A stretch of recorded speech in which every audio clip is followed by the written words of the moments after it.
એના સાથે જ હવે માર્કેટ પર વધુ ચર્ચા કરવા માટે આપણી સાથે ટ્રેકોમ સ્ટોક બ્રોકર્સના ડિરેક્ટર પાર્થિવ શાહ સાથે જ એન્જલ બ્રોકિંગના ઋષિત જૈન જોડાઈ ગયા છે. Very good afternoon.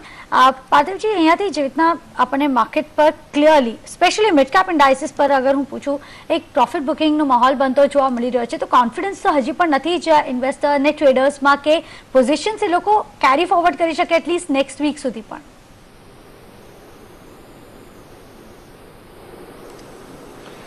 Good afternoon Devanshi. C yes, I think આપણે કહી શકાય છે કે આજનું જે રીતનું માર્કેટનો માહોલ છે, આઈ વોન્ટ સે કે કોઈ પેનિક છે કે કોઈ મેસિવ ડીકેપિટલાઇઝેશન છે, એવું કશું જ નથી. ઇટ્સ જસ્ટ દેટ કે આઈ થિંક જ્યારે આટલી મોટી ઇવેન્ટ નેક્સ્ટ વીક આપણે જાણીએ છીએ કે ઇન્ડિયા ટાઈમ માટે આઈ થિંક વેનસડે સવાર સુધી આપણને અસર ખબર પડશે. આઈ think it is slight nervousness અને દેર આર મેની પીપલ કે જે લોકો માર્કેટમાં પહેલેથી ઇન્વેસ્ટેડ છે અને they are taking out the money. અને સ્પેશિયલી આપણે જાણીએ છીએ કે મિડ કેપ અને small cap indices all time high achieve કરેલા.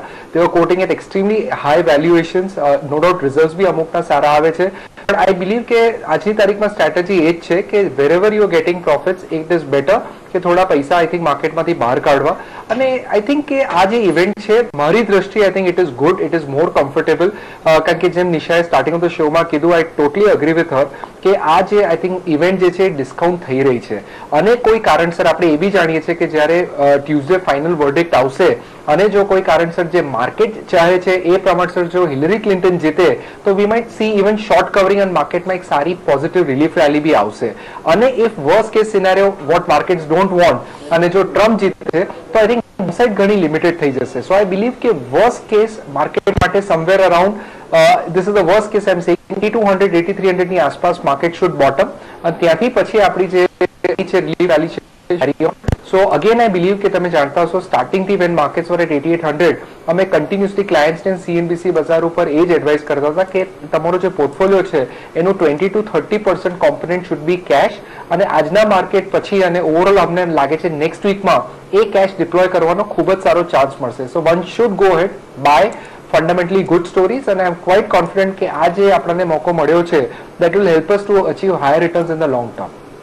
ત્યારે જ આપણે જોઈ રહ્યા છીએ 8400ના લેવલ એકદમ નજીક આવીને અત્યારે હવે નિફ્ટી ટ્રેડ કરી રહ્યો છે. રુચિત, આ લેવલ જ ખાસ મહત્વનું છે. આજના દિવસે 8400ના નીચે જો ક્લોઝ આવે છે તો શું જે રીતે પાર્થિવ કહી રહ્યા છે 8300 પણ સોમ મંગળવારે જોવા મળી શકે?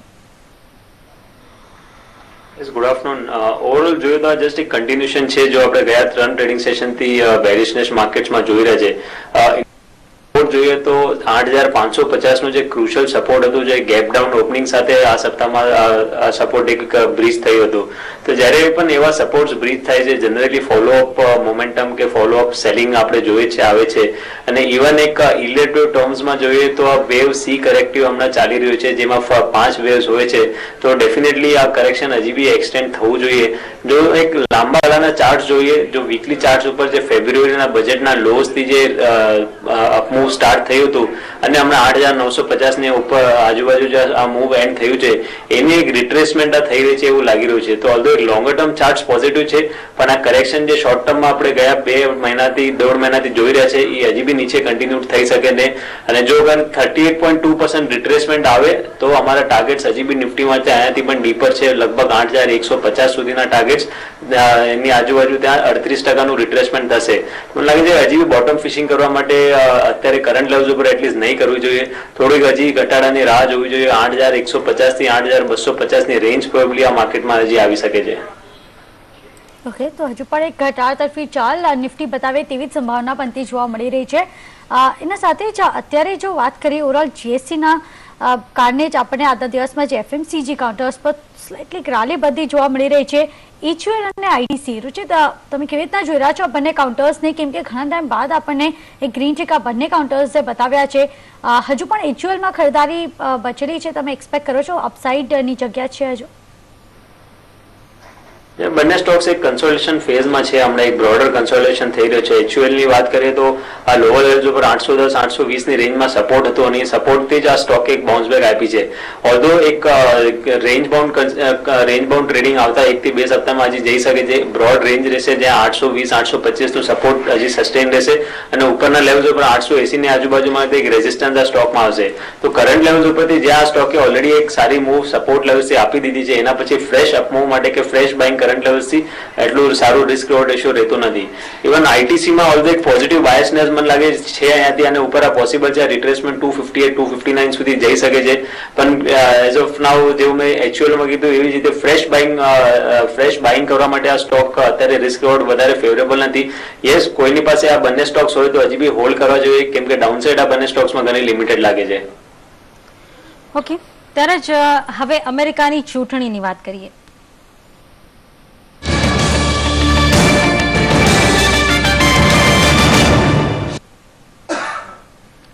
માત્ર 4 દિવસ બાકી છે અમેરિકાની સૌથી વિવાદાસ્પદ ચૂંટણીને, જેમાં હિલરી ક્લિન્ટન માત્ર 3 પોઈન્ટની લીડ સાથે આગળ છે.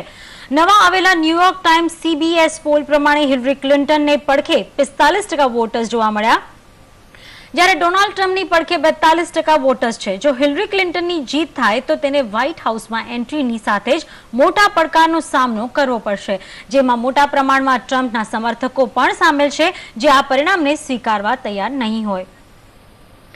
ત્યારે જ ત્યાંના કુલ 50 રાજ્યમાંથી ક્યાં કોની વોટ બેંક મજબૂત છે તેની વાત કરીએ તો સૌથી મોટું રાજ્ય ઓહાયોમાં દર વખતે કટોકટી હોય છે. ત્યાંથી ટ્રમ્પ માટે સારા સમાચાર મળી રહ્યા છે. ડોનાલ્ડ ટ્રમ્પ આ રાજ્યમાં 5 પોઈન્ટથી આગળ છે. જો ડોનાલ્ડ ટ્રમ્પને જીતવું હોય તો ઓહાયોમાં તેમને ચોક્કસ જીત મેળવવી પડશે. નોર્થ કેરોલિનામાં ઓબામાને 2008માં જીત મળી હતી, પરંતુ 2012માં તેઓ હારી ગયા હતા. ત્યાં હિલરી ક્લિન્ટનને પડખે 47% વોટર્સ છે, જ્યારે ટ્રમ્પ પાસે 44%. એટલે માત્ર 3 પોઈન્ટની લીડ સાથે ક્લિન્ટન આગળ છે. જો હિલરી ક્લિન્ટન નોર્થ કેરોલિનામાં જીત મેળવે છે તો તે ચોક્કસ આવનાર રાષ્ટ્રપતિ પદમાં મોખરે જોવા મળશે. નેવાડા અને એરિઝોનામાં ડોનાલ્ડ ટ્રમ્પને જીત મળે છે તો જો તે ઓહાયોમાં પણ જીત છે તો આ કટોકટીની જંગ વધુ નજીક આવતી જોવા મળશે. પરંતુ જો હિલરી ક્લિન્ટન ત્યાં ટ્રમ્પને રોકશે અને ફ્લોરિડા અથવા નોર્થ કેરોલિનામાં જીત મેળવશે તો તે નવા રાષ્ટ્રપતિ પદ માટે સંભાળી શકશે. જો કે અમુક ડેમોક્રેટ માને છે કે ફ્લોરિડા અને નોર્થ કેરોલિનામાં ટ્રમ્પનો વિજય થઈ શકે છે, અને જો તેવું થયું તો ટ્રમ્પ ચૂંટણી જીતશે. આ માટે હિલરી ક્લિન્ટન માટે પેન્સિલ્વેનિયા, મિશિગન અને વિસ્કોન્સિનને જીતવું જરૂરી છે.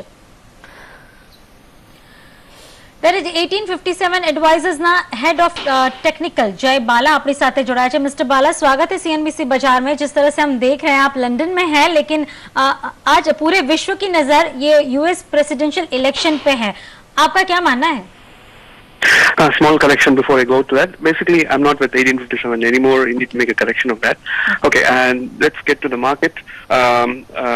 Basically, the markets don't care about what happens to the US elections. Markets have their own endogenous factors which are governed, and they propel the markets higher or lower. So at the moment, the markets trend for the medium term, long term is higher, and what we are seeing right now is the correction. And the US election is just an excuse for the market to correct. So once this correction is complete, the overall uptrend will resume, and we're going to see record highs for the market by March to May 2017. So we're going to see a level of somewhere between 9,300 to 9,600 on the Nifty. So what is happening at the moment is a considerable opportunity for participants who missed out to get in between the move of 6,800 to 8,800. So it's a welcome opportunity. So make use of it and position yourself long for the medium term. Okay, तो आपका मानना है कि market अभी भी गिरेंगे. आप पहले तो कयास क्या लगा रहे हैं, डोनाल्ड ट्रंप और Hillary Clinton?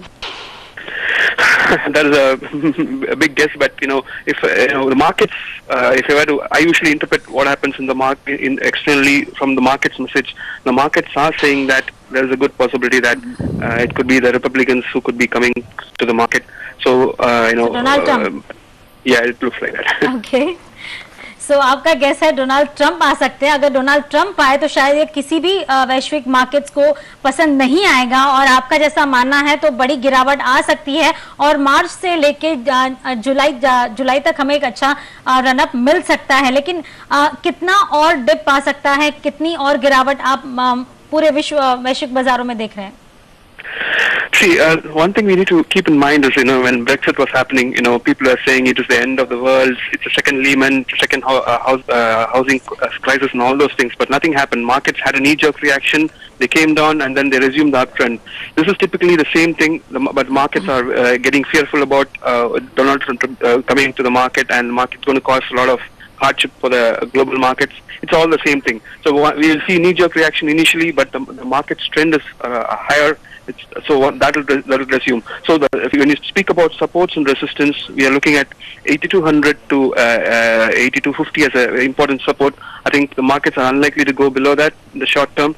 So be a bit patient. Allocate your capital judiciously. Make it into stages. Don't put it all in one go. You should probably divide it into 25%, 25%, 25%. Divide it like that, and go in stages into the market. Okay मतलब आपका मानना है हर एक जो दबाव आएगा, गिरावट आएगी, उसमें इन्वेस्टमेंट करना चाहिए, लेकिन एक साथ नहीं करना चाहिए, थोड़े थोड़े अंतराल पे करना चाहिए। मैं जानना चाहूंगी, आप लंदन में हैं और ब्रेक्जिट एक मुद्दा वापस सामने आया है क्योंकि हाई कोर्ट ने पार्लियामेंट के पास ये वोट के लिए भेजा गया है। वहां ब्रेक्जिट को लेके क्या चर्चाएं चल रही हैं? See, the markets will anyway do what it's meant to do. So all this events, as I said, will fit right into the market's overall trend. We call the current decline as a fourth wave within a larger uptrend. So the markets are correcting. So pound is probably bottomed. It's meant to you're meant to get news like this, and I think. Whatever happens, that it will not impact either the currency strengthening from here, because the decline from the major highs of 2.1 in the long term for the pound to 1.2 and one change is all part of a large 5-wave decline. So the markets are meant to come up with news like this, is anticipated like this.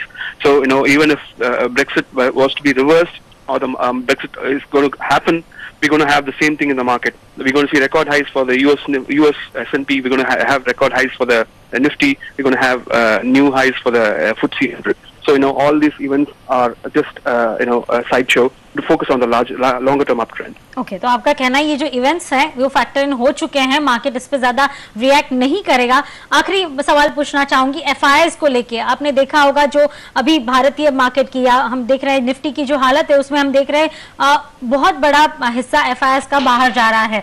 आपको लगा ये event के बाद वापस आ सकता है, या दिसंबर जनवरी में एक बार रेट हाइक हो जाने के बाद ये पैसे आ सकते हैं? See, the FIIs have no choice. They need to deliver for their clients. So once the uptrend resumes, they don't want to be sitting on cash and underperforming. They don't want to see their funds underperforming. So it's all a function of market's performance. Once the market trends resumes higher, then automatically the fund flow will start increasing, and that will automatically will be a recurring reaction where one thing propels the next. So once the markets start trading higher, it will still we'll see more propulsion from the FII funds. They're also like you and me, waiting for the right moment to put in the money. Great, thank you so much हमसे इस चर्चा में जुड़ने के लिए। दादा जय बाला જે રીતે તેઓ જણાવી રહ્યા હતા લંડનમાં બેઠા છે અને તેઓ આપણા માર્કેટને બહુ ધ્યાનથી જોઈ રહ્યા છે। તેમનું માનવું છે કે ઘટાડો આવશે, 8200 8250 ના લેવલ પણ આવી શકે છે, પણ કદાચ ડિસેમ્બર જાન્યુઆરી બાદ એક રોકાણકારો અહીંયા એન્ટ્રી લે। બ્રેક્ઝિટ હોય કે યુએસ ઇલેક્શન હોય, માર્કેટ હવે એને ફેક્ટર ઇન કરી ચૂક્યું છે અને હવે એને ધ્યાનમાં ન રાખતા જે રીતે કહ્યું એમણે કે એફઆઈએસ પાસે પણ બીજો ઓપ્શન નહીં હોય ક્લાયન્ટ્સને રિટર્ન આપવાને માટે, તો તેઓ અહીંયા આગળ એક ટ્રેડ લઈ શકે છે અને અહીંયા આપણને સારા આગળ અપસાઇડ જોવા મળી શકે છે। તો અત્યારે આપણને દેખાઈ રહ્યું છે કે આ ઇવેન્ટ અત્યારે ફેક્ટર ઇન થઈ રહ્યો છે। દેવાંશી, બિલકુલ, તો જે રીતે આપણે જોયા છે અત્યારે પણ માર્કેટ્સમાં કોઈ રાહત બનતી નથી જોવા મળી રહી। માર્કેટ્સમાં ઘટાડો હજુ પણ યથાવત છે, પણ એના વચ્ચે રિઝલ્ટ સિઝન છે અને પૂની શુગર્સના બીજા ત્રિમાસિકના પરિણામ પણ જાહેર થઈ ગયા છે। કંપનીનો નફોમાં ખાસો એક વધારો થતો જોવા મળી રહ્યો છે, વધીને ઓલમોસ્ટ 9.7 કરોડની આસપાસ આવ્યા છે, જ્યારે એમની જે કુલ આવક છે તેમાં પણ ઓલમોસ્ટ 58 કરોડથી વધી 74 કરોડની આસપાસ આવતા દેખાઈ રહ્યા છે। પરિણામ પર વધુ ડિટેલ શેર કરવા માટે આપણી સાથે જોડાઈ રહ્યા છે કંપનીના MD N Ramanathan. So, very good evening. Welcome to the show. I would like to know, first of all, what are some details on your sales volume and the realizations, prices of the sugar for the current quarter? As far as the production and sales operations are concerned, they are more or less on par with the last year Q2. What has fundamentally shifted the position to much improved level is the sugar price. Last year, same Q2, we have really seen the rock bottom of sugar prices. They started recovering from the beginning of current 2016, and currently they really stay at a very firm and remunerative level. So that is what has contributed to the improved top line and improved bottom line. All right. And in terms of volume, did you see any change, or in terms of the demand outlook, do you see any trends shifting? Because it was a festival. As far as volumes are concerned, we are more or less on par with last year, and I would say maybe marginally some 5% less than last year. So volumes have not played any role in the improved performance. We continue to maintain a good level of operation. Normally for our company, the Q2 and the Q4, they are the production season. And Q1 and Q3 being non-seasonal, off-season, at that time our performance will be a little low. These two production seasons, depending on the sugar prices, we really come with good results. This year, mercifully, the market has been helpful to us, and that is the reason why we have been able to achieve such a tremendous improvement in the performance. Okay, going ahead, what do you see, how does the prices go forward in terms of sugar? When you see the international markets, we have seen the sugar prices come a little lower compared to last month or last quarters. Do you see the prices gaining again for the next quarters, and do you see domestic prices going up? Fundamentally, both in the global market as well as in the Indian market, there is going to be a supply side stress only. So prices should really behave at a good level. Some small corrections here and there, intervening corrections are inevitable in any commodity cycle. And having already improved by more than 50% from the bottom level, from here on the improvement will not be such quantum jumps, but it will only be a very, very moderate secular rise. But you expect the prices to sustain at this level? Prices should, as I said, improve by another 1.5 rupees per kg at the factory level, not anything bigger. All right, so apart from your sugar segment, how are the other segments performing for the quarter? Yeah, for Cogen segment also, if you just look at the Cogen segment results, it might look that the profitability has slightly come down. But that is more because of some inter-segmental accounting. We always account for the transfer of bagasse from sugar segment to the Cogen segment at the value price determined by the regulator. Last year, the regulator fixed it at a very, very low level, and now he has fixed it at a higher level, and he has given a higher carry. So fundamentally, we have produced more power, we have sold more power at a higher price. So our performance in Cogen also has been definitely much improved compared to last year. But the segment results, because of a higher transfer price for bagasse, it doesn't fully come out with the impact of the better performance in the Cogen segment. All right. So going forward, two updates I would like you to clear. One, any acquisitions you're planning, any expansion, and other than that, what's your outlook on the debt? Any plan to reduce your debt? Yeah, right now there is nothing which is tangible on board to talk about any acquisition or any expansion. We might look at some small improvement plans here and there, but nothing major has really been determined as of now. All right. And what about the debt? Our company has got very, very limited debt, so debt is not at all our concern. We have borrowed last time the money for our Cogen project, out of which more than 80% we have repaid. Right now, the one and only loan we have is the soft loan given by the Government of India through banking system. That we can comfortably service, no problem. All right, sir. Thank you so much for joining with us and sharing all the details. તો જે રીતે આપણે જોઈ રહ્યા છે કે અહીંયાથી જે ફોર્થ ક્વાર્ટર છે સાથે જે સેકન્ડ ક્વાર્ટર હતો તે કંપની માટે વધુ મહત્વનું હોય છે, અને ત્યારબાદ જે શુગર પ્રાઇઝીસ છે એમાં હજુ પણ લગભગ 1% સુધીનો વધારો થતો જોવા મળી શકે છે એવું એમની ધારણા બનતી દેખાય છે. ઓલરેડી આપણે જોયું છે કે ખાંડના ભાવ ઓલમોસ્ટ 25 થી 30% સુધીનો વધારો આપણને બતાવી ચૂક્યા છે આ વર્ષ દરમિયાન, અને પણ આજના રિઝલ્ટ્સ બાદ આપણે જોઈ રહ્યા છે પુણે શુગર્સના કાઉન્ટરમાં સ્લાઇટલી લગભગ 6% સુધીનો ઘટાડો અહીંયાથી બનતો જોવા મળી રહ્યો છે. અને તે સાથે જ આપણે જે ચર્ચા કરી રહ્યા હતા કે આજના દિવસમાં મિડ કેપ કાઉન્ટર્સ પર ખાસ કરીને દબાણ વધતો જોવા મળી રહ્યો છે. ક્યાં ત્યાં દબાણ આવી રહ્યો છે, કયા સ્ટોક્સ આજના દિવસમાં ફોકસમાં બનતા દેખાય છે, તેની વિગત લઈ અમારા રિસર્ચ એનાલિસ્ટ વિરાજ સરવાયા પાસેથી. જી વિરાજ. સૌપ્રથમ શરૂઆત કરીએ સિગરેટ બનાવવાની કંપની ટબેકો કંપની સાથે. આપ જોશો તો ગોડફ્રાય ફિલિપ્સ અને ગોલ્ડન ટબેકોનો કાઉન્ટર છે ખસે એવો એક ગેનિંગ મોમેન્ટમ છે. જે પ્રમાણે અત્યારે જીએસટીના રેટ સામે આવી રહ્યા છે, ઇફેક્ટિવ ટેક્સ રેટ જે અત્યારનો હતો તે પ્રમાણે જ આવતો જોવા મળશે, અને પેશ રાયતીને કારણે જ આપ જોશો અત્યારે કાઉન્ટર્સ પર મુવમેન્ટ જોવા મળશે. ગોલ્ડન ટબેકોમાં 5% ઉપર જોવા મળી રહ્યો છે. ગોડફ્રાય ફિલિપ્સમાં તો પ્રોફિટ બુકિંગ છે. બાકી મોટી કંપની જોશો વીએસટી ઇન્ડસ્ટ્રીઝ, આઈટીસી, ત્યાં પણ આપણે ખાસા ખરીદારીના ટ્રેન્ડ જોવા મળશે. બીજી બાજુ જીએસટીના એમ્બેટમાંથી કહી શકાય આલ્કોહોલ કદાચ બહાર રહી શકે અથવા જે ઇનપુટ ટેક્સ ક્રેડિટ જે આલ્કોહોલ મેન્યુફેક્ચરર્સ છે તેઓ કદાચ ક્લેમ નહીં કરી શકે, તેને કારણે આપ જોશો જેટલી પણ લિકર બનાવવાની કંપનીઝ છે ત્યાં પણ પ્રેશર આપણે જોવા મળશે. આપ જોશો GM બ્રુવરીઝ, એમ્પેરિયલ ડિસ્ટિલરીઝ કહીને આ કંપનીઝ છે ત્યાં એક પ્રેશર આપણે જોવા મળશે. જો ઇનપુટ ટેક્સ ક્રેડિટ તેઓ ક્લેમ નહીં કરી શકે તો ડેફિનેટલી તેઓને એક ઇન્ફ્લેશન લાગશે, તેમની કોસ્ટ વધી જશે અને કોસ્ટ જો પાસ ઓન કસ્ટમરને નહીં કરી શકે તો તેમના કહી શકાય માર્જિન્સ દબાણમાં આવતા જોવા મળશે. તેનો જ અસર આપણને સ્ટોક્સ પર જોવા મળી રહ્યો છે. બીજી વાર જોશો આજે ફાર્મા સ્પેસ ઓવરઓલ દબાણમાં છે. વોકાર્ડ અને ડિશમેન ફાર્મા પર નજર રાખવી જોઈએ. ખાસું એવું દબાણ બે કાઉન્ટર જોઈ રહ્યા છે. વોકાર્ડમાં 5%નું દબાણ, ડિશમેન પણ 5.5% નીચે જોવા મળશે. જે પ્રમાણે યુએસમાં કાર્ટરાઇઝેશનનો મામલો સામે આવતો જોવા મળી રહ્યો છે તેનો પણ ઇમ્પેક્ટ દેખાઈ રહ્યો છે. હાઉસિંગ ફાઇનાન્સ કંપનીઝ ત્યાં પણ આજે ટ્રેડમાં બધી વીકનેસ જોવા મળી રહી છે. આપ જોશો સૌપ્રથમ તો મેગ્મા ફેનકોપ પરિણામ ગ્રોથ આવ્યા પણ અસેટ ક્વોલિટીમાં નંબર ખાસા એવા ખરાબ થતા જોવા મળ્યા હતા. આવક પણ થોડીક દબાણમાં જોવા મળી. અસેટ ક્વોલિટીના જે ગ્રોસ એનપીએ નેટ એનપીએ જોશો સિગ્નિફિકન્ટ વધારો છે અને મેનેજમેન્ટે જણાવ્યું છે કે પીક પર છે પણ ડેફિનેટલી ખરાબ આંકડાઓ છે, તેને કારણે આ કાઉન્ટર દબાણમાં છે. સાથે જ LIC હાઉસિંગ ફાઇનાન્સ પર પણ નજર રાખો, ત્યાં પણ એક વીકનેસ દેખાઈ રહી છે.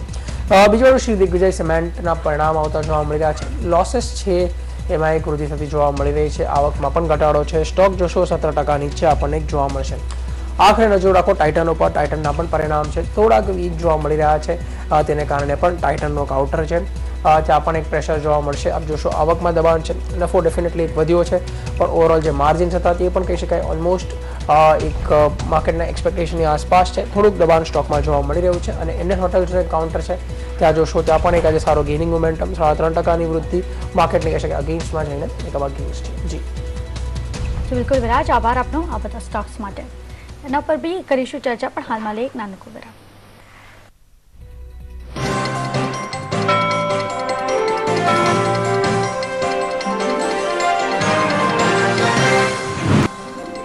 નાનકડા વિરામ બાદ સ્વાગત છે. આપણી સાથે પાર્થિવ શાહ અને રુચિત જૈન જોડાયેલા છે. માર્કેટમાં આપણે દબાણ તો હજુ પણ જોઈ રહ્યા છે, ક્યાંય રિકવરીના સંકેતો નથી દેખાઈ રહ્યા. સ્ટોક સ્પેસિફિક તમે જુઓ તો માર્કેટ બ્રેથ નેગેટિવ વધુ આગળ વધતી દેખાઈ રહી છે. એટલે હવે એક સ્ટોકની સામે 11 સ્ટોક ઘટતા હોય એવું અત્યારે આપણને જોવા મળી રહ્યું છે. એમાં તમે જુઓ સૌથી મોખરે ફાર્મા સ્ટોક્સ છે અને ભારે વોલ્યુમ સાથે દબાણ છે. પાર્થિવ, જે રીતે ખબરોને કારણે એક પ્રેશર આવ્યું છે એનો લાભ લેવો જોઈએ કે અત્યારે દૂર રહેવું જોઈએ? સી નિશા, સૌથી પહેલાં આપણે સમજીએ કે યેસ્ટરડે આઈ થિંક યુએસની અંદર જે ફેડ તરફથી જે વાત આવી છે કે ખાસ કરીને જેનરિક ડ્રગ્સ જનરલી એ લોકો યુએસમાં એટલે મોટા પાયે અલાઉ કરતા હોય છે તાકી દે are like more of copycats of the original version, જેને લીધે હેલ્થકેર કોસ્ટ ઘટે. પણ અમુક એવી ડ્રગ્સ હોય છે કે જેમાં અમુક કંપનીઝની ઇધર સે એક્સક્લુઝિવિટી મળે છે ઓર ફોર દેટ મેટર બહુ ઓછી કંપનીઝ એવી જેનરિક ડ્રગ્સ બનાવી શકે છે. તો એ લોકોને એવું માનવું છે કે એ પર્ટિક્યુલર જે નિશ કંપની છે એ લોકોએ કાર્ટલાઇઝેશન કરીને એના બી પ્રાઇસીસ ઘણા ઊંચા રાખ્યા છે. નાઉ ધીસ ઇઝ સમથિંગ કે જે એ લોકો ડિસેમ્બરમાં પુટઅપ કરવાના છે અને મારી દ્રષ્ટિએ આઈ થિંક એવું નહીં બને કે આ બધી companies will set and take the order. I think they are also going to fight for it અને એન્ટાયર ઇન્ડિયન કંપનીઝનું બાસ્કેટ જોઈએ, કારણ કે આપણે ત્યાંની જે માઇલિયન્સ ઓફ ધ વર્લ્ડ છે અને બીજી જે કંપની છે ત્યાં તો 10-14% જેવો ઘટાડો આવ્યો. ઇવન તેવા ફાર્માસ્યુટિકલ જે ઇઝરાયલી જાયન્ટ છે એના બી 9% જેવો ઘટાડો જોયો. પણ આજે આઈ થિંક જે રીતે આપણી બધી ફાર્માસ્યુટિકલ કંપનીઝે રિએક્ટ કર્યું છે somewhere to the tune of anywhere between 5 to 9%, I believe કે I think slowly gradually yes I think એવું નહીં કહું કે એકદમથી કોઈ ટ્રિગર આવશે અને આ બધી કંપનીઝ પાછી વધી જશે, પણ જે વેલ્યુએશન ઉપર Lupins of the world, Sun Pharmas of the world, અરુબિંદોમાં બી એક સારું કરેક્શન આવ્યું છે, જે વેલ્યુએશન ઉપર કોટ કરી રહી છે, I believe કે I think they are extremely attractive અને very similar to what happened to the cement companies. આપણે જાણીએ છીએ અહીંયા સિમેન્ટ કંપનીઝને CCI જે રીતે I think પેનલ્ટી કરેલી they had challenge. I think some similar scenario થઈ શકે છે, પણ I would not deny કે US જેવી કન્ટ્રી જ્યાં બધી કંપનીઝ કામ કરતી હોય છે અને સારા માર્જિન્સે કામગીરી કરતા હોય છે, ત્યાં કોઈ બી પ્રાઇસિંગનો પ્રેશર જો આગળ જતા આવશે તો પ્રોબ્લી સેન્ટિમેન્ટલી એક ઓવરહેડ રહેશે. પણ આઈ બિલીવ કે કરન્ટલી જે સન ફાર્મા અને લ્યુપિનના વેલ્યુએશન ચાલી રહ્યા છે, આઈ થિંક એક સ્ટેગરિંગ મેનરમાં one can definitely buy into this companies. Okay, તો જે રીતના આપણને એક ફ્યુ બંધો જોવા મળ્યો છે ઓવરઓલ ફાર્મા કંપનીઝ માટે તો ઘટાડો આવ્યો છે, તો અત્યારે એક સારા ભાવ બનતા જોવા મળી રહ્યા છે. લાંબા ગાળે રોકાણ કરવા માટે સન ફાર્મા આજના દિવસમાં ઓલમોસ્ટ 660ના લેવલ્સની આસપાસ ટ્રેડ કરતા જોવા મળ્યા હતા. સાથે જે લ્યુપિન જેવા કાઉન્ટર્સમાં ખાસો એક દબાણ આવતો દેખાઈ રહ્યો હતો. એના સાથે જ જે રીતના આપણે બેન્કિંગ સ્ટોક્સની ચર્ચા કરી રહ્યા હતા, રુચિત અહીંયાથી banking midcap banking stock slightly એક અપટિક બતાવી રહ્યા હતા અને ફરી એકવાર ઘટાડ તરફી ચાલ આપણને બનતી જોવા મળી રહી હતી. ફરી એકવાર કોઈ પણ ફ્યુચર્સમાં યા મિડકેપ બેન્કિંગ સ્ટોક્સ હજુ પણ તમે એક્સપેક્ટ કર્યો છો કે આવનાર એક સપ્તાહ દરમિયાન માટે શોર્ટ જ કરવું જોઈએ? જી ઓલ્ધો બેંક નિફ્ટીની વાત કરીએ તો એક સપોર્ટ ઉપર ટ્રેડ કરી રહ્યું છે હમણાં 19,000 નું એક સારું સપોર્ટ છે કેમ કે પ્રીવિયસ લોઝ અને 89 EMA ડેલી ચાર્ટ્સ ઉપર બંને કોઇન્સાઇડ થઈ રહ્યા છે ઇવન પ્રાઇવેટ સેક્ટર બેંક જે હેવીવેટ છે એમાં આજ અને કાલે બે ટ્રેડિંગ સેશનમાં કોઈ વધારે નબળાઈ દેખાની નથી એટલે મને લાગે છે બેન્કિંગ સેક્ટરમાં એક મિક્સ બેગ રહેશે પ્રાઇવેટ સેક્ટર બેંક થઈ શકે છે હજી બી આઉટપરફોર્મ કરે અને એક સાઇડવેઝ રહે પણ જે મિડ કેપ PSU સ્પેસમાં જે સેલિંગ આવી છે એ હજી બી કન્ટિન્યુ રહી શકે છે કેમ કે આ રિસેન્ટ ફોલમાં વોલ્યુમ્સ ઘણા સારા છે તો સ્પેસિફિકલી બેંક ઓફ ઇન્ડિયા જે સિન્ડિકેટ બેંક છે આ બે સ્ટોક છે મિડ કેપ PSU બેંક્સમાં જે હજી બી કરંટ લેવલથી લાગે છે કે 6 થી 7% ઘટાડો આવતા 1 થી 2 ટ્રેડિંગ સેશનમાં બતાડી શકે છે તો મિડ કેપ PSU બેન્કિંગ સ્પેસમાં કરંટ લેવલથી પણ ડાઉનસાઇડ છે એટલે શોર્ટ કહીને અત્યારે પણ પોઝિશન બનાવી શકે છે વીકલી ચાર્ટ પર નજર કરી લઈએ તો મિડ કેપ કાઉન્ટરમાં GNFC નું કાઉન્ટર છે જ્યાં ગઈકાલે ઓલરેડી આપણને 18-19% ઘટાડો જોવા મળ્યો આજે 3.25% આસપાસનો ઘટાડો હતો આખા એટલે બે ટ્રેડિંગ સેશનમાં લગભગ 23-24% તેજી અહીંયા ગુમાવતું આ કાઉન્ટર જોવા મળી રહ્યું છે રાની બ્રેક્સ બીજું એક કાઉન્ટર છે જ્યાં 17% તેજી અહીંયા ઘટતી દેખાય છે દબાણ આવ્યું છે આજે 5.25% આસપાસનું દબાણ છે આ બંને કાઉન્ટરમાંથી પસંદ કરવું એ ઘટાડે રોકાણ કરવા માટે રુચિત કયો કાઉન્ટર ગમશે જો ઇન્વેસ્ટમેન્ટ માટે જોયું તો GNFC લાંબા ગાળા ચાર્ટ્સ ઉપર એક સારું રાઉન્ડિંગ બોટમનું બ્રેકઆઉટ આપ્યું હતું 200 ની આજુબાજુ તો અગર આ ફરીથી રિટ્રેસ થાય અને 200 ની આજુબાજુ મળે તો મને લાગે છે એક સારું પિક થઈ શકે છે એક રિસ્ક રિવોર્ડ રેશિયો પણ ત્યાં ઘણું ફેવરેબલ રહેશે તો બંને સ્ટોક્સમાંથી રાની બ્રેક કરતા GNFC વધારે પ્રિફર્ડ રહેશે 200 ની આજુબાજુ રુચિત HCL ટેકનોલોજી અહીંયાથી ઓલમોસ્ટ 200 મૂવિંગ એવરેજ હતું એ 789 790 એના ઉપર અત્યારે ટ્રેડ કરતા દેખાઈ રહ્યા છે ઓલમોસ્ટ 4% ગેઇન્સ છે આ કાઉન્ટર પર કરંટ લેવલ્સથી કોઈ વ્યૂ બની રહ્યો છે અહીંયાથી ખરીદારી આગળ વધતી દેખાઈ શકે આપણે જો રિસન્ટ અંડર પરફોર્મન્સ જોઈ છે આખા IT પેકમાં એ ક્યાંને ક્યાંક આજની ટ્રેડિંગ સેશનમાં આઉટ પરફોર્મ કરી રહ્યું છે અને એક પોઝિટિવ સાઇન છે કે HCL ટેક સ્પેસિફિકલી 760 નું જે એનું મીડિયમ ટર્મ સપોર્ટ હતું એ સપોર્ટ લઈને ત્યાંથી ફરીથી પુલબેક આપી રહ્યું છે તો આવતા અઠવાડિયામાં મને લાગે છે કે આ IT પેકમાં ઓલ્ધો એક મોટું કોઈ ટ્રેન્ડ રિવર્સલ અહીંયાથી લાગતું નથી નિફ્ટી IT ઇન્ડેક્સને જોઈને પણ એક પુલબેક મૂવ આ કાઉન્ટર્સમાં થઈ શકે છે અને એમાં HCL ટેક અને TCS આ બંને સ્ટોક્સ એવા સ્ટોક્સ છે જ્યાં જે સપોર્ટ લેવલથી ફરીથી પુલબેક બતાડી રહ્યા છે તો 815 થી 820 સુધીના રેન્જ પ્રોબેબલી 2-3 ટ્રેડિંગ સેશનમાં HCL ટેકમાં દેખાઈ શકે છે અને ઇવન TCS માં 2360-2370 સુધીના લેવલ્સ આવી શકે છે ત્યારે જ આજે દિલ્હી ખાતે વાઇબ્રન્ટ ગુજરાત સમિટના કર્ટન રેઝરનું આયોજન કરવામાં આવ્યું હતું જેમાં મુખ્યમંત્રી વિજય રૂપાણીએ કહ્યું કે દિલ્હીમાં રોકાણકારોનો ગુજરાત સરકાર પર ભરોસો જોવા મળ્યો છે આ સાથે જ તેમણે ઇઝ ઓફ ડુઇંગ અને GST પર પણ પોતાનો મત આપ્યો હતો આવો જોઈએ મોટો સિસ્ટમમાં હજી થોડા ચેલેન્જીસ ગુજરાતમાં જોવા મળી રહ્યા છે તો આવનારા દિવસોમાં શું રણનીતિ રહેશે અમે ચોક્કસ જ્યાં કંઈક અમારે ખામી રહી હશે એમાં અમે સુધારવા પ્રયત્ન કરી રહ્યા છીએ અને સિંગલ વિન્ડો સિસ્ટમનો પણ અમે વિચાર કરીએ અને સર GST ના જે દરો નક્કી કરવામાં આવ્યા છે સર અલગ અલગ 4 દરો નક્કી કરવામાં આવ્યા છે રાજ્ય તરીકે તમારું શું કહેવું છે એના ઉપર હું માનું છું કે સારી રીતે અરુણ જેટલીજી ટેકલ કરી રહ્યા છે અને 4 બધાની સંમતિ છે ગુજરાતની પણ સંમતિ છે આપણે જોઈ રહ્યા છે વાઇબ્રન્ટ ગુજરાતની બધી તૈયારીઓ તો ચાલુ થઈ ગઈ છે અને સારો પ્રતિસાદ પણ અહીંયાથી મળતો દેખાયો છે પણ માર્કેટ પર અત્યારે નજર હોવી જોઈએ કારણ કે આ વીકનો છેલ્લો ટ્રેડિંગ સેશન છે આવતા સપ્તાહે મોટી ઇવેન્ટ છે તો ઘણા કાઉન્ટર્સ અત્યારે નીચલા મથાળે ખરીદારીની તક આપતા હોય એવું દેખાઈ રહ્યું છે ખાસ કરીને અત્યારે આપણે જે ચર્ચા કરી ગ્રાસિમ અદાની પોર્ટ્સ તમે જોયું હોય તો ગ્રાસિમમાં FII રોકાણ મર્યાદા પણ ને મંજૂરી મળી ગઈ છે એટલે ત્યાં હવે FIIs વધુ રોકાણ કરી શકશે પણ તમે જુઓ તો આ કાઉન્ટર એટલું સારું રિટર્ન નથી આપ્યું આ સપ્તાહે તમે જુઓ તો ગ્રાસિમમાં 7.5% આસપાસનું દબાણ આવી ગયું છે આજે 1.25% નીચે છે ચાર્ટ પર જોઈએ તો 0.5% રિકવરી છે પણ જો અહીંયા FII રોકાણ કરવા આવશે તો શું સારા રિટર્ન મળી શકશે પાર્થિવ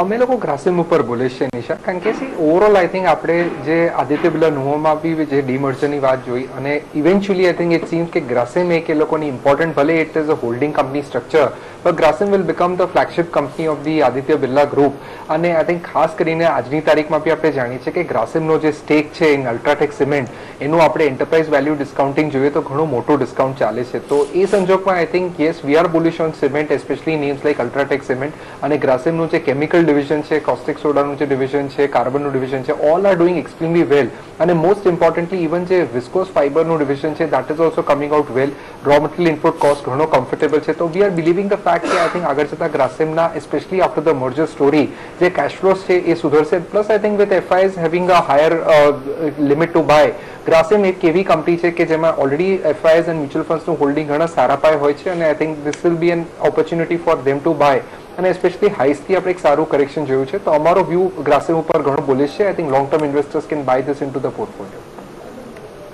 ઓકે, ગ્રાસિમ પર લાંબા ગાળે પોઝિટિવ જ વ્યૂ બનતો જોવા મળી રહ્યો છે. આજના દિવસમાં જે સ્લાઇટલી ઘટાડો આવ્યો છે તો ક્યુમ્યુલેટ કરવાની સલાહ ગ્રાસિમ પર કરંટ લેવલ્સથી પણ બનતી દેખાઈ રહી છે. એના સાથે જ અહીંયાથી જે રીતના ટાઇટનના ખરાબ પરિણામ આવતા જોવા મળી રહ્યા છે, એક્સપેક્ટેશન ખાસી એક ઓલમોસ્ટ આવક બોટમ લાઇન ખાસા મિસ આવતા જોવા મળી રહ્યા છે એક્સપેક્ટેશનના વર્સિસમાં. તો અહીંયાથી તમારી શું ધારણા બની રહી છે? ટાઇટન ક્યાં સુધી તમે એક્સપેક્ટ કરો છો કે રિકવર કરી શકે છે રિઝલ્ટ ફ્રન્ટથી, કે પછી અવોઇડ જ કરવું જોઈએ?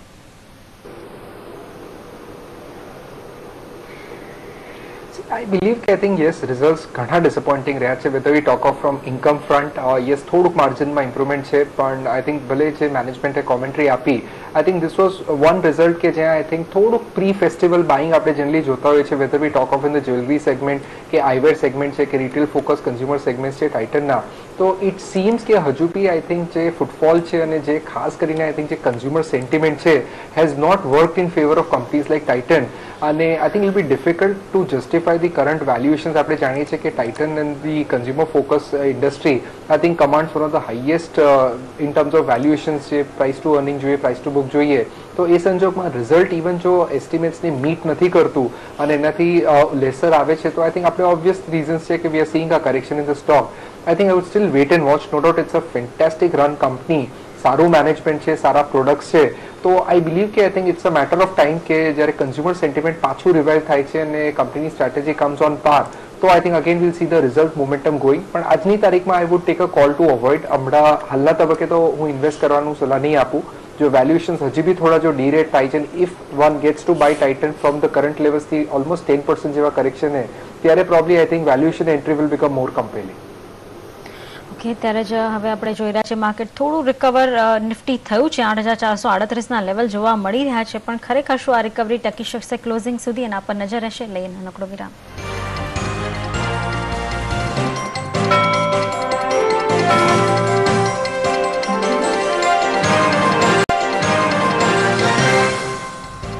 નમસ્કાર, ઘણા બાદ પર આપનું સ્વાગત છે. ત્યારે જ અહીંયાથી જે રીતના આવનાર સપ્તાહ દરમિયાનની વાત કરીએ, ICICI બેંકના રિઝલ્ટ સોમવારના ટ્રેડિંગ સેશનમાં આવતા જોવા મળશે. ખાસ કરીને ICICI બેંક પર આપણને એટલો વોલેટાઇલ ટ્રેડ્સ બનતા દેખાતા અને ઘટાડા તરફી ચાલ આપણને પાછલા એક સપ્તાહ દરમિયાન બનતી દેખાઈ રહી છે. એક્સપેક્ટેશન્સ એ જ બની રહી છે કે NPA થોડાક સ્ટેબલ આવતા જોવા મળશે. મેઇનલી રિટેલ ગ્રોથ અહીંયાથી સારું આવતો જોવા મળી શકે છે. કેવી રીતના ટ્રેડ લેવું જોઈએ અગર મંડેમાં પ્લે આઉટ કરવું હોય રિઝલ્ટને? તો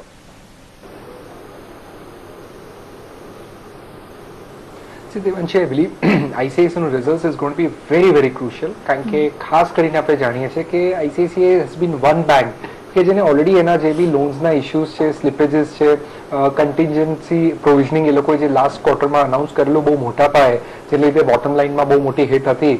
આઈ બિલીવ કે આઈ થિંક કરન્ટલી જે વેલ્યુએશન્સ ICICI બેંકના ચાલી રહ્યા છે, being India's largest private sector bank in terms of the advances, I think worst already priced in લાગી રહ્યું છે. unless and until I think જે રીતે આપણે એક્સિસ બેંકમાં જોયું કે એક નેગેટિવ સરપ્રાઇઝ જોવા મળી અને જે સ્લિપેજીસ હતો especially from the watch list એ ધાર્યાથી વધારે હતો, તો આઈ થિંક એવું કોઈ અનસર્ટનિટી વિચ આઈ ડાઉટ કે ICICI bank would post especially last 2 ક્વાર્ટરમાં જે રીતે કોમેન્ટ્રી આવી છે, તો એવા સંજોગમાં I think market should take the result positively અને especially in the operational front એમાં તો કોન્ફિડન્સ છે કે એસ્પેશિયલી જે બેંકની જે સ્ટ્રેટેજી છે ઓન ફી બેઝડ ઇન્કમ છે, એ લોકોની બીજી બધી સબસિડરીઝ છે અને ખાસ કરીને જે ટ્રેઝરી મેનેજમેન્ટ છે એના ટ્રેડિંગમાં આઈ બિલીવ કે they should have done extremely well. એટલે એ બધા જે ઓપરેશનલ પેરામીટર્સના ફેક્ટર્સ છે, I think that should really help.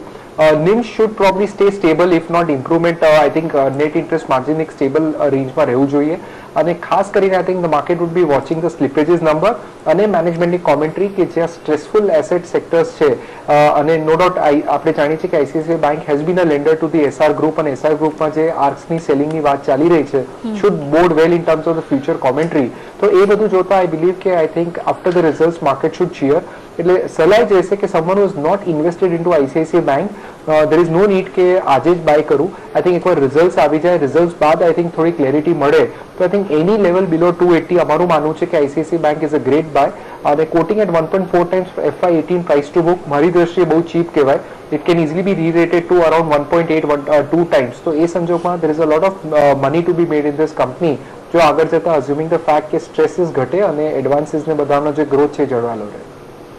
ત્યારે જ આપણે એક વીકલી ચાર્ટ પર નજર કરીએ તો માર્કેટમાં આટલી વોલેટિલિટી હતી અને આપણે સતત 2 દિવસથી નવા લોઝ જોઈ રહ્યા છે. એની વચ્ચે ઉજાસ એનર્જી અને રાના શુગર આ બે કાઉન્ટરે જબરદસ્ત રિટર્ન આપ્યા છે. પણ રુચિન, હવે સમય આવી ગયો છે અહીંયાથી નીકળવાનો કે હોલ્ડ કરવાનો? લાગે છે હજી બી હોલ્ડ કરી શકાય જો કે તમારો લાંબા ગાળાનો વ્યૂ હોય. સ્પેસિફિકલી ઉજાસ એનર્જી જોઈએ તો ઓલ્ધો એક સારી રનઅપ આવી છે પણ આ રનઅપમાં વોલ્યુમ્સ ઘણા સારા હતા. એક કરેક્ટિવ ડિપ પોસિબલ છે 32 હાફ સુધી, પણ આ સ્ટોકનું બ્રોડર ટ્રેન્ડ હજી બી ઇમિડિયેટલી ચેન્જ થશે એવું લાગતું નથી. તો જો અગર થોડુંક લાંબા ગાળાનું વ્યૂ હોય તો હજી બી ઉજાસ એનર્જીમાં હોલ્ડ કરી શકાય છે. ઓકે, તો હજુ પણ હોલ્ડ કરવાની સલાહ અહીંયાથી બનતી જોવા મળી રહી છે અગર તમે લાંબા ગાળા માટે હોલ્ડ કરીને રાખી રહ્યા છો. રુચિત, સાથે જ આઈસીઆઈસીઆઈ બેંક જે રીતના એસ્ટિમેશન્સ બની રહ્યા છે, સોમવારના ટ્રેડિંગ સેશન માટે વધુ દબાણ એક્સપેક્ટ કરી રહ્યા છો કે બહુ જ એક રેન્જ બાઉન્ડ મુવમેન્ટ જ અહીંયાથી આવતી જોવા મળશે? સ્ટોકમાં ડાઉનસાઇડ ઘણી લિમિટેડ લાગી રહી છે. લાગતું નથી કે આ સ્ટોક એક મોટું કોઈક ડિપ આપશે. 260 ની આજુબાજુ આ સ્ટોકને ઘણો સ્ટ્રોંગ સપોર્ટ છે. જો રિસન્ટ અપમૂવ આવ્યું છે એનું રિટ્રેસમેન્ટ સપોર્ટ અને 89 EMA સપોર્ટ પણ છે.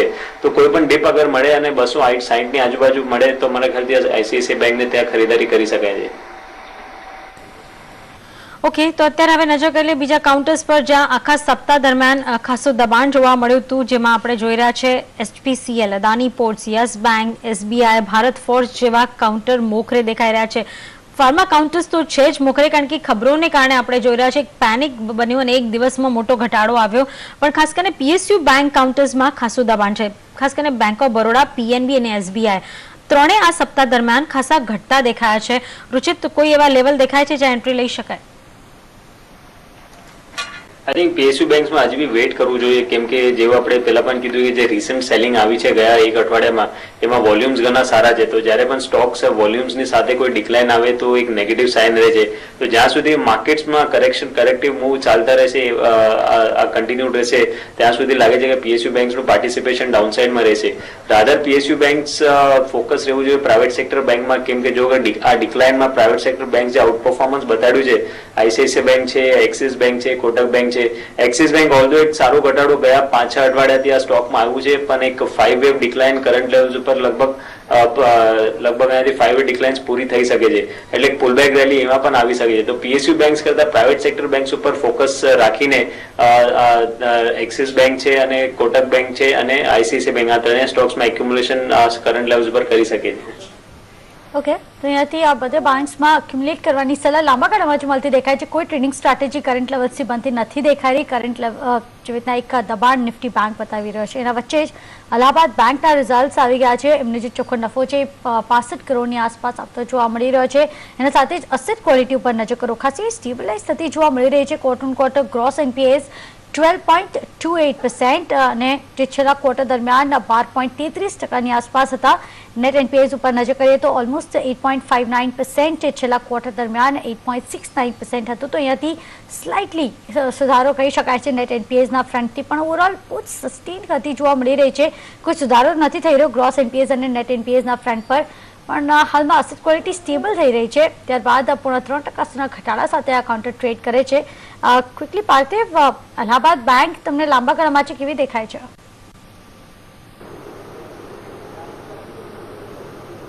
See, Devanshi, I believe કે I think last quarter ને આપણે ખરાબ ગણતા હતા in terms of the slippages, in terms of the asset quality. I think એકદમ સ્ટેટસ કો ક્વાર્ટર છે.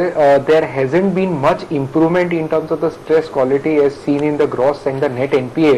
અને ખાસ કરીને એ ચીજ ધ્યાનમાં રાખવાની જરૂર છે કે આઈ રિયલી ડાઉટ કે ક્વાર્ટર ઓન ક્વાર્ટર એડવાન્સીસમાં કોઈ બી મેજર ગ્રોથ બતાવે, કારણ કે આ બધી બેંક્સે આઈ થિંક હવે બહુ સિલેક્ટિવલી લેન્ડિંગ કરવાનું ચાલુ કર્યું છે અને એઝ સચ આટલી બધી નેટવર્થ ઇરોડ થઈ છે તો fresh capital I think is only going to improve their tier 1 capital base.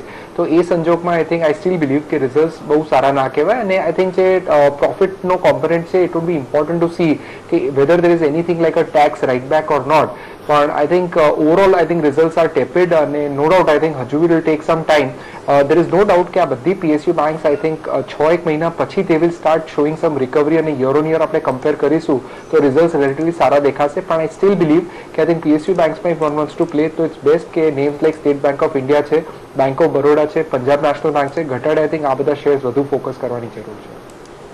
Okay, ત્યારે જ મિડ કેપ કાઉન્ટરમાં આપણે જોઈ રહ્યા છીએ ઘણા બધા કાઉન્ટર્સમાં એક અપસાઇડ આવી છે, જેમ કે ઇન્ડિયન હોટેલ્સ આપણે જોઈ રહ્યા છે લગભગ આ મહિનામાં 4% ઘટાડો આવી ગયો છે, એટલે કે કહી શકાય એક સપ્તાહના ટ્રેડિંગ સેશનમાં 3-4% આ કાઉન્ટર ઘટતું દેખાઈ રહ્યું છે. જે રીતે ટાટા ગ્રુપ પર જે ચર્ચાઓ થાય છે એમાં એકનું કાઉન્ટર છે એના પર આપણે ચર્ચા કરીશું. પણ અત્યારે હવે આપણે ખાસ કરીને આજના દિવસે કયા સ્ટોક્સ પર ટ્રેડ લઈને જવું એ ખાસ મહત્વનું બની રહેશે. રુચિત, કોઈ એસટીબીટી ઓર બીટીએસટી કોલ છે? લાગી રહ્યું છે કે એટલીસ્ટ સોમવાર મંગળવાર ટ્રેડિંગ સેશનમાં નેગેટિવ મોમેન્ટમ હજી બી કન્ટિન્યુ રહી શકે છે. BHEL એવું સ્ટોક છે જો રિસેન્ટલી જે રિટ્રેસમેન્ટ પુલબેક આવી હતી ફક્ત 38.2% રિટ્રેસમેન્ટ કરીને ફરીથી એક ડાઉનસાઇડ મોમેન્ટમ આજની ટ્રેડિંગ સેશનમાં જોવાય છે. Even short term trading support આ સ્ટોકે બ્રીચ કર્યા છે તો એસટીબીટી માટે BHEL કરંટ લેવલ્સ ઉપર શોર્ટ કરી શકાય છે 137 ના સ્ટોપ લોસ મૂકીને 129 રૂપિયાના ટાર્ગેટ લઈને. અને સેકન્ડ પિક સેમ એસટીબીટી માટે હીરો મોટોકોર્પ રહેશે.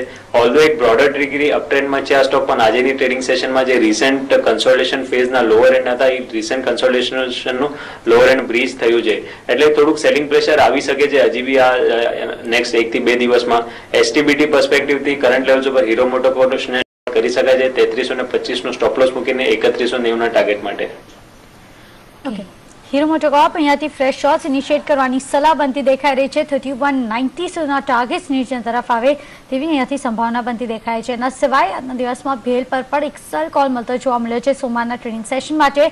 સોમવારે લગભગ 130ના નીચેના લેવલ્સ આપણને એક્સપેક્ટ કરવા જોઈએ. ટાર્ગેટ્સથી બંને એસટીબીટીના જ કોલ્સ બંને તરફથી આવતા દેખાઈ રહ્યા છે. એના સિવાય જો આપણે વાત કરીએ આજના દિવસમાં એફએનઓમાં પણ કોલગેટનો એક કાઉન્ટર રહ્યો છે જે મેજરલી 3.25-4% સુધીના ગેઇન્સ હતા, પણ તમે ઓપન ઇન્ટરેસ્ટ પર નજર કરો 33% સુધીના ગેઇન્સ આ કાઉન્ટર બતાવ્યો છે. અહીંયાથી સ્પેશિયલી 2 કાઉન્ટર્સ ડાબર કોલગેટ આ બંને કાઉન્ટર્સ પર હજુ બી તમે એટલા જ બુલિશ છો અગર એક પોઝિશનલ કોલ લેવું હોય તો?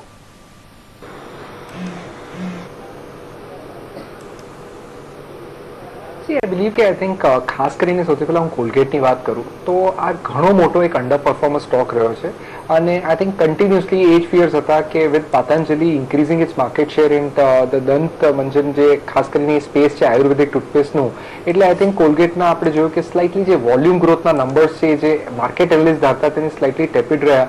પણ ઓવરઓલ આઈ બિલીવ રિઝલ્ટ જોયા બાદ આઈ થિંક કે કોલગેટ કોઈ એનો માર્કેટ શેર એવો મેજર પાયે કે ઇરોડ નથી કરી રહ્યો અને આઈ બિલીવ કે આ market share is there to stay. They are planning to launch new innovative products કે જે આઈ થિંક કોઈ બી પ્રકારનું કોમ્પિટિશનને કાઉન્ટર કરશે. અને ખાસ કરીને અત્યાર સુધી જે બી જે યેસ્ટરડે જીએસટીની જે મીટ થઈ છે ને એમાં જે ક્લેરિટી આવી છે, આઈ ડોન્ટ બિલીવ કે આ એફએમસીજી કંપનીઝ માટે સેજ પણ ડેટ્રીમેન્ટલ છે. રાધર પ્રોબ્લી આગળ જતા વોલ્યુમ ગ્રોથ ઇમ્પ્રૂવ કરવા માટે હેલ્પ કરશે. અને again I believe the fact કે it's a cleanest of the cleanest company available in આ માર્કેટ્સ અને ફ્રી કેશ ફ્લો જનરેટિંગ છે, ઓલમોસ્ટ 100% અબવ ROE જનરેટ કરે છે. અને ખાસ કરીને આઈ થિંક હજુ બી આ જે સ્પેસ છે ઘણું અંડર પેનિટ્રેટેડ છે. તો એક એવી કંપની છે કે એક નિશ ફોકસ ધરાવે છે, having a very good market share. So I think દર ઘટાડે હું પોર્ટફોલિયોમાં આવી કંપનીઝ એડ કરવાની સલાહ આપીશ. એઝ કમ્પેર ટુ દાબરની જો વાત કરું તો no doubt the company has been doing reasonably well. જે લાસ્ટ ક્વાર્ટરમાં એ લોકોએ જે કોમેન્ટ્રી આપી કે નેપાળના ઓપરેશન સ્લાઇટલી ડિસ્ટર્બેડ હતા, આઈ બિલીવ આગળ જતા I think things will improve. અને મોસ્ટ ઇમ્પોર્ટન્ટલી જે રીતે મેનેજમેન્ટે જણાવ્યું છે નવા products they are targeting in the newer segments અને આઈ થિંક દાબરને already I think again the same company having the competition with Patanjalis of the world, I think દાબરે ઘણું સારું માર્કેટિંગ કેમ્પેન કરીને આઈ થિંક તે માર્કેટ શેર જળવાયેલો છે. તો આઈ બિલીવ કે I think Dabur should also do well over course of time. But I think preferably કોઈને નવી એન્ટ્રી લેવી હોય તો બી મોર કમ્ફર્ટિંગ કે 5 કે 10% જેવું કરેક્શન આવે પછી લે તો I think definitely good gains are to be made. Okay, ત્યારે જ અત્યારે એમબીએલ ઇન્ફ્રા માટે એક પોઝિટિવ ખબર આવતી જોવા મળી રહી છે. NHAI પાસેથી 1021 કરોડનો ઓર્ડર મળ્યો છે તેઓને અને અત્યારે આપણે જોઈ રહ્યા છીએ ખબરને કારણે નેગેટિવ કાઉન્ટર હવે થોડો પોઝિટિવ થયો છે. સડન સ્પાઇક જોવા મળી રહી છે. અહીંયા પાર્થિવ શું કરવું જોઈએ અહીંયા?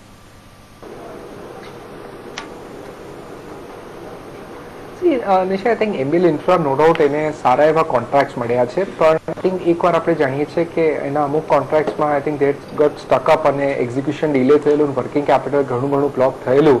તો એ સંજોગમાં આઈ થિંક થોડુંક એક ક્વેશ્ચન માર્ક રહે છે કે ભલે એ લોકોને નવા ઓર્ડર્સ મળે છે, પણ how efficiently the management will make sure કે આ બધા કોન્ટ્રાક્ટ જે છે સારી રીતે એક્ઝિક્યુટ થશે. તો એ સંજોગમાં આઈ થિંક આઈ બિલીવ કે there are other better very well run plays, something like KNR construction. I think આજે માર્કેટ્સમાં ઘટાડો આવ્યો છે અને સ્ટોકમાં બી જે ઘટાડો આવ્યો છે I think can be use to the advantage, કારણ કે ડિસ્પાઇટ ધ ફેક્ટ કે એ લોકોની જે ઓર્ડર બુક છે એ almost 3 times I think the current sales rate છે. તો આગળ જતાં વિઝિબિલિટી દેખાય છે, એક્ઝિક્યુશન કંપની સારા માર્જિને કરે છે અને ડિસ્પાઇટ ઓલ ધીઝ એક્ઝિક્યુશન એ લોકોનું ડેટ ટુ ઇક્વિટી અને એ લોકોનું બેલેન્સ શીટનું leverage is one of the best in the industry. તો એ સંજોગમાં I think I am more comfortable putting my money in KNR construction. અને ઇવન આઈ થિંક સદભાવ એન્જિનિયરિંગની અંદર especially after the recent correction I think ઘણી value દેખાય છે. જે one hybrid annuity projects I think at a very good IRR.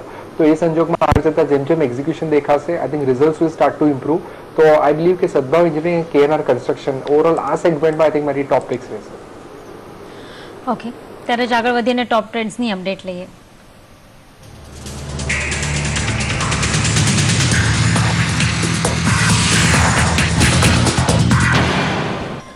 ટોપ ટ્રેડના સપ્તાહમાં આપણી સાથે જોડાયેલા છે કન્સેપ્ટ સિક્યોરિટીઝના જસ્મીન અકબરી, લવકુશ ફિન્સર્વના ખુશ ઘોડાસરા અને જેનમ શેર્સના યજ્ઞેશ પટેલ. આ સપ્તાહે ટોપ ટ્રેડ્સના વિજેતા છે જસ્મીન અકબરી.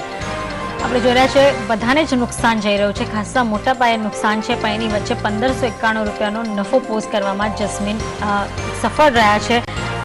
કન્સેપ્ટ સિક્યોરિટીઝના જસ્મીન અકબરીની ટીમમાં PNB ગિલ્ડ્સમાં 3% રિટર્ન બાદ તો એક્ઝિટ લીધી. નવભારત વેન્ચર્સમાં ટાર્ગેટ હિટ થયું, 3.5% રિટર્ન મળ્યા અને હાલ તેમની ટીમમાં કોઈ સ્ટોકનો સમાવેશ નથી થઈ રહ્યો. જસ્મીન આપણી સાથે જોડાયેલા છે. જસ્મીન, સૌપ્રથમ કોંગ્રેચ્યુલેશન્સ, કારણ કે નાનું સપ્તાહ હતું ને એમાં 3 દિવસ મોટો કડાકો માર્કેટમાં જે જોવા મળ્યો, કેવું રહ્યું આ કારોબાર? Thank you so much. Frankly speaking, આમ તો 3 અમે ટ્રેડર છે. આ વખતે રોંગ સાઈડ ઉપર માર્કેટને ટ્રેડ કર્યું અને એના કારણે આ ટાઈપના રિઝલ્ટ સામે આવેલા છે.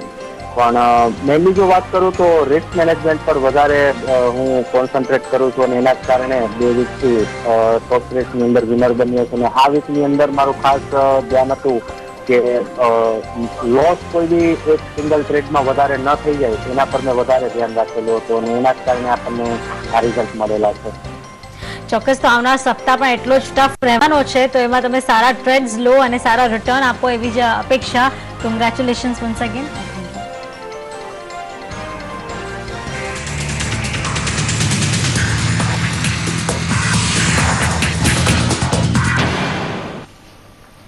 ત્યારે જ જે રીતે આપણે બીજા કાઉન્ટર્સ પર વાત કરી રહ્યા હતા, બર્જર પેઇન્ટ્સ એક કાઉન્ટર છે, રિઝલ્ટ્સ ખાસા પોઝિટિવ આવતા જોવા મળી રહ્યા હતા. ઇનફેક્ટ વોલ્યુમ માટે ખાસ કરીને વેઇટ કરી રહ્યા હતા કે મેનેજમેન્ટ કમેન્ટ્રી શું છે પ્રાઇઝીસને લઈને અને સાથે જ વોલ્યુમ્સને લઈને આઉટલુક શું છે.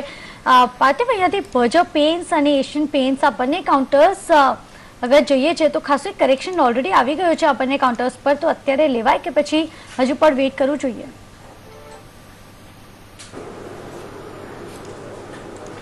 દેવાંશી, આઈ બિલીવ કે આઈ થિંક ખાસ કરીને પહેલા હું બર્જર પેઇન્ટ્સના રિઝલ્ટ્સની વાત કરું તો fantastic set of numbers in terms of volume growth, in terms of margin, even bottom લાઇનમાં બી સારા પાયે એ લોકોએ બીટ કર્યું છે અને I think the going is extremely good for Berger paints. I think definitely આ company especially in terms of valuations bhi જોઈએ, long term growth strategy જોઈએ તો should do extremely well. So especially in the mid cap paint sector, I think along with AkzoNobel, Berger Paint ઉપર we are extremely confident. Even Asian Paints ની વાત કરું તો again it has been a fantastic growth story, bluest of the blue chip ગણાય છે, having the highest market share despite કેટલા બી MNC companies આવ્યા છે પેઇન્ટ સેગમેન્ટમાં, બટ એશિયન પેઇન્ટ્સે માર્કેટ શેર જળવાયેલો છે અને આ પ્રકારનું રિઝલ્ટ અને આ પ્રકારનો ગ્રોથ આપણે એવા એન્વાયરમેન્ટમાં જોઈ રહ્યા છે કે જેમાં especially talking of the industrial paint segment or the housing paint segment એ હજી બી full I think growth potential ઉપર નથી. તો વી બિલીવ કે કરન્ટલી એશિયન પેઇન્ટ્સ એની કેપેસિટી વધારી રહ્યા છે અને આગળ જતા જેમ જેમ આઈ થિંક આ સેગમેન્ટ્સમાંથી ગ્રોથ જોઈશું તો volume growth will again touch the magical double digits. તો એ સંજોગમાં I think definitely Asian Paints on decline is an extremely good portfolio stock. And overall, I think entire paint sector ઉપર we are very bullish. And I believe કે again, I don't see a reason કે GST નો જે બી levels આવશે, I think it shouldn't affect the paint industry. Rather, I think જેમ ground level ઉપર જે reality સુધરશે અને housing sector સુધરશે, તો many of the paint companies will post very good set of numbers. Okay, તો હવે માર્કેટ એકદમ ક્લોઝિંગની નજીક આવી ગયું છે. આ સપ્તાહનો છેલ્લો ટ્રેડિંગ સેશન છે. આવતો સપ્તાહ ખાસો મહત્વનો રહેવાનો છે અને અત્યારે આપણે જોઈ રહ્યા છીએ થોડાક કહી શકાય રિકવરીના સંકેત છે. એટલી મોટી રિકવરી પણ ના કહી શકાય. બેન્કિંગ સ્ટોક્સ થોડી રિકવરી અત્યારે આપણને દેખાડી રહ્યા છે. ખાસ કરીને તમે જુઓ PNB, ICICI બેંક જે નેગેટિવ હતું એ પોઝિટિવ થતું જોવા મળ્યું છે. બેંક ઓફ બરોડા પર નજર હોવી જોઈએ. ત્યાં આપણને તમે જુઓ અત્યારે લગભગ 2.5% આસપાસ, 2.5% આસપાસના ઘટાડો દેખાઈ રહ્યો છે. પણ ચાર્ટ પર તમે નજર કરશો તો 1.25% રિકવરી નીચલા મથાળે આવી ગઈ છે. તો આ બધા બેન્કિંગ સ્ટોક્સમાં અત્યારે રિકવરી દેખાઈ રહી છે. એના કારણે આપણે જોઈ રહ્યા છે નિફ્ટી ઉપર જે 8,400 સુધી પહોંચી ગયો હતો ત્યાંથી થોડું રિકવર માર્કેટ થતું જોવા મળી રહ્યું છે. સાથે જ નજર હોવી જોઈએ મિડ કેપ કાઉન્ટર્સ પર જ્યાં આપણે 250 પોઈન્ટનો ઘટાડો જોયો હતો ત્યાંથી જે માર્કેટ રિકવર થઈ રહ્યું છે એમાં નારાયણ હૃદયાલયનું કાઉન્ટર છે, PC જ્વેલર્સ છે, મેક્સ વેન્ચર, GHCL, રાની બ્રિક્સ જેવા કાઉન્ટર આપણને જોવા મળી રહ્યા છે. રાની બ્રિક્સ એટલા માટે મને ખ્યાલમાં આવી રહ્યું છે કારણ કે આ કાઉન્ટરે ગત વર્ષની સરખામણીમાં સારામાં સારા રિટર્ન આપ્યા છે. અત્યારે આપણે એમાં મોટો કડાકો જોઈ રહ્યા છે. ઓલમોસ્ટ આ સપ્તાહ દરમિયાન જ 16-17% આ કાઉન્ટર ઘટી ગયું છે. ઘટાડે ખરીદારીનો વ્યૂહ રુચિત લેશું. સ્ટોકના અગર પોઝિશનલ ચાર્ટ જોઈએ તો ઓવરઓલ એક સારી અપમૂવ હતી પણ ગયા એક મહિનાથી એક કરેક્ટિવ મૂવ આવે છે. તો એક પ્રોબેબિલિટી છે કે આ જસ્ટ એક અપટ્રેન્ડમાં કરેક્શન છે પણ થોડુંક હજી રિટ્રેસ થાય ને અને આ સ્ટોક જો અગર 815 થી 820 ની રેન્જમાં મળે તો મારા ખ્યાલથી એક સારું પિકઅપ ત્યાં થઈ શકે છે જ્યાં 50% રિટ્રેસમેન્ટ ઓફ પ્રીવિયસ અપમૂવ આવી રહ્યું છે. તો ઓલધો એક પોઝિટિવ બાયસ છે પણ હજી અહીંયાથી ઘટાડો મળે તો ઘટાડે ખરીદી કરવાની સલાહ રહેશે.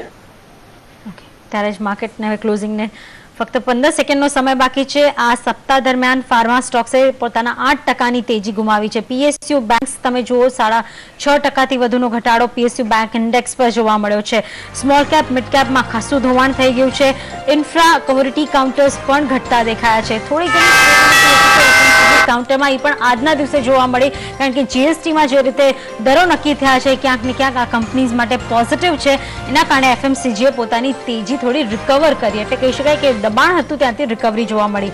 પણ ઓલ ઇન ઓલ આ સપ્તાહ ખાસું દબાણમાં રહ્યું. ઘણા લોઝ જોવા મળ્યા. 8,400ના લેવલ સુધી પહોંચીને માર્કેટ રિકવર થઈને 8,436 પર આજનું ક્લોઝ આપી રહ્યું છે. 0.5%ની આસપાસનો દબાણ સાથે ક્લોઝિંગ આપી રહ્યું છે. મિડકેપમાં તમે જુઓ 1.5%ની આસપાસના દબાણ સાથે ક્લોઝિંગ.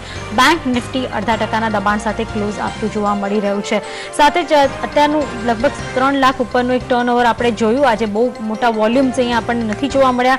ટર્નઓવર એક રેન્જમાં છે પણ સાથે માર્કેટ બ્રેથ ખાસી નેગેટિવ થઈ ગઈ. તમે જુઓ તો એક સ્ટોક્સની સામે 7 થી 8 સ્ટોક ઘટતા દેખાયા છે અને ખાસી નેગેટિવ માર્કેટ બ્રેથ થઈને ક્લોઝ થઈ છે.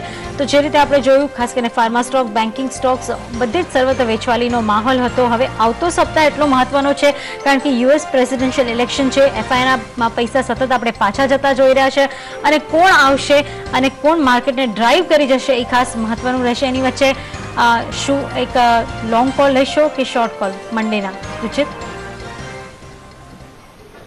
જે મોમેન્ટમ છે માર્કેટ્સનું એને હિસાબે તો લાગે છે જ્યાં સુધી કોઈ ક્લેરિટી નહીં આવે એ હિસાબે ત્યાં સુધી આ નેગેટિવ મોમેન્ટમ હજી બી કન્ટિન્યુડ રહેશે. જેવું આપણે વાત કરી ફર્સ્ટલી લો ટોપ લો બોટમનું ફોર્મેશન છે અને ઇલેટ વેવના હિસાબે વેવ C હમણાં ચાલી રહ્યું છે જે એક 5 વેવ ડિક્લાઇન્સ હોય છે. તો આવતા સપ્તાહમાં મને લાગે છે કે આ દબાણ હજી બી કન્ટિન્યુડ રહેશે અને પ્રોબેબલી આપણે 8,300ના લેવલ્સ નેક્સ્ટ વીકમાં જોઈ શકે છે. એટલે કોઈ બોટમ ફિશિંગ અત્યારે નહીં કરો. લેટ થોડું કન્ફર્મેશન આવવા દો નીચેના મતલબ નીચેના લેવલ્સ ઉપર જો કોઈ કન્ફર્મેશન મળે રિવર્સલનું તો એના પછી જ ખરીદી માટે સ્ટોક્સ જોવા જોઈએ. ખાસ કરીને આવતું અઠવાડિયું એટલા માટે પણ મહત્વનું છે. તમે જોશો મંગળવારે આપણે જોશું યુએસમાં ઇલેક્શન્સ છે અને ત્યાં ચૂંટણી પ્રક્રિયા પૂર્ણ થશે અને બુધવાર સવાર જ્યાં આપણે અહીંયા હશું ત્યારે ત્યાં વોટિંગ કહી શકાય કાઉન્ટિંગ પ્રક્રિયા શરૂ હશે અને બુધવાર સવારના US ઇલેક્શનના આઉટપુટ આવતા જોવા મળશે. કોણ વિનર છે એ બુધવાર સવારે નક્કી થશે. એટલે મંગળવાર અને બુધવાર CNBC બજાર પર તમે કન્ટિન્યુ એનું કવરેજ પણ જોતા રહેશો અને અપડેટ્સ પણ લેતા રહેશો. કોઈ ડિસ્ક્લોઝર ઉચિત? જે બી આપણે સ્ટોક્સ આજે ડિસ્કસ કર્યા છે મારા પર્સનલ હોલ્ડિંગમાં કોઈ નથી પણ અમુક સ્ટોક્સ અમારા ક્લાયન્ટ્સને અમે રેકમેન્ડ કર્યા છે એટલે એમની પોઝિશન હોઈ શકે છે. પાર્થિવ આપ તરફથી સેફ ટુ અઝ્યુમ ઘણા બધા સ્ટોક્સ આપણે શો પર ડિસ્કસ કર્યા છે, તેમાંના અમુક સ્ટોક્સ અમારા લોંગ ટર્મ ઇન્વેસ્ટમેન્ટ પોર્ટફોલિયોમાં હોઈ શકે છે. ઇવન અમારા ક્લાયન્ટ્સને બી જે બી સ્ટોક્સ આપણે શો પર ભલામણ કરીએ છીએ એની રેકમેન્ડ કર્યા હોય, અને આ શો પર મળવા બદલ તમારો ખૂબ ખૂબ આભાર.